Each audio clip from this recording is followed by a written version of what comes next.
Wala kang kapag-pasok mo sa classroom ko! Ang tapang-tapang mo! Wala! Nandito na tayo sa labas kaya wala ka ng karapatan! Hindi mo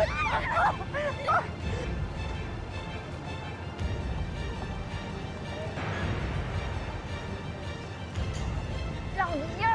Nakakatuya! Langya ka talaga! Saan ba ako? Walang iya ka!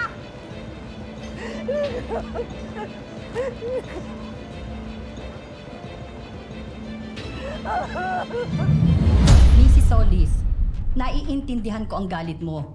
Pero hindi naman tamang kaladkarin mo ang isang teacher sa labas ng classroom.